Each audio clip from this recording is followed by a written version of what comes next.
ഇസ്ലാമിന്റെ നേരായ ചൊവ്വായ മാർഗ്ഗം ഇതാ, ഇത് സ്വീകരിച്ചോ, ഇത് പഠിച്ചോ, ഇത് പിൻപറ്റുക. ഫത്തബിഊ, നിങ്ങളത് പിൻപറ്റുക. വലാ തത്തബിഉ സുബുല, പിഴച്ച ഒരുപാട് മാർഗങ്ങളുണ്ട് നാട്ടിൽ, പിഴച്ച ഒരുപാട് വിശ്വാസങ്ങളുണ്ട്.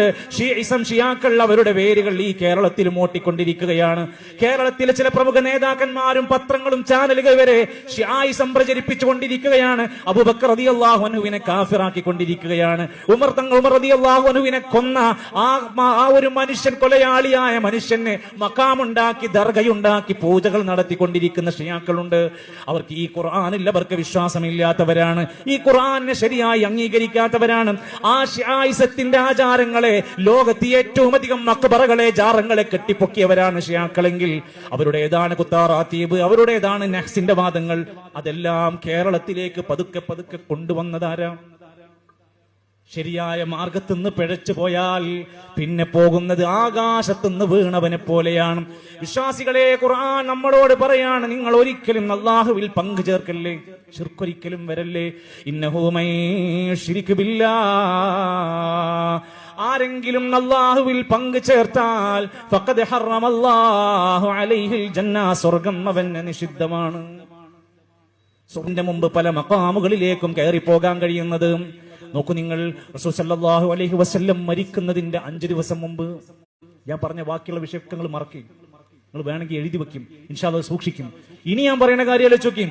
നമ്മുടെ നേതാവ് മരിക്കുന്നതിന്റെ 5 ദിവസം മുമ്പ് പറഞ്ഞ ഒരു ഉപദേശമുണ്ട്.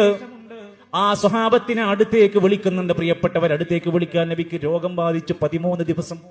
രൂക്ഷമായ പ്രതിസന്ധിയായിരുന്നു. അവസാനത്തിൽ ബോധം നഷ്ടപ്പെട്ട രംഗമുണ്ടായിരുന്നു. നബി പറയുന്നത് എന്താണെന്ന് കേൾക്കാൻ പറ്റാത്ത അവസ്ഥയുണ്ടായിരുന്നു. നബി എന്തോ പറയാൻ വേണ്ടി ശ്രമിച്ചപ്പോ പ്രിയപ്പെട്ടവർ അടുത്തേക്ക് ചെന്ന് നോക്കി. എന്താ നബി ഞങ്ങൾ പറയുന്നത്? നബി തങ്ങൾ പറഞ്ഞു, ലഅനത്തുല്ലാഹി അലൽ യഹൂദ്, ലഅനത്തുല്ലാഹി അലൽ യഹൂദി വന്നസാറാ, യഹൂദി നസാറാക്കൾക്ക് അല്ലാഹുവിന്റെ ശാപമുണ്ട്. എന്തേ? ഇത്തഖദൂ ഖുബൂറ അംബിയാഇഹിം മസാജിദാ. പള്ളി ദർസിൽ ഓതുന്ന കിതാബിലുണ്ട് ഹദീസ്. പള്ളി ദർസിൽ പഠിപ്പിക്കുന്ന കിതാബുകളിൽ ഈ ഹദീസ് ഉണ്ട്. എന്താ ഹദീസ്?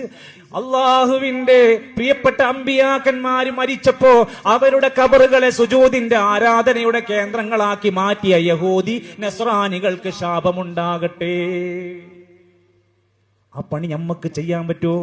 മരിക്കണതിന്റെ മുമ്പ് നബിതങ്ങൾ അത് മുന്നിൽ കണ്ടുകൊണ്ട് പ്രാർത്ഥിക്കുകയാണ്. അല്ലാഹുമ്മ ലാ തജ്അൽ ഖബരി വസനൻ യുഅബദ്, എന്റെ ഖബറിനെ ആരാധിക്കപ്പെടുന്ന വിഗ്രഹമാക്കി മാറ്റല്ല പടച്ചോനെ. അത് തൊടാൻ, ആ മണ്ണ് മാന്താൻ നമുക്കൊക്കെ സ്നേഹമുണ്ട്, നമുക്കൊക്കെ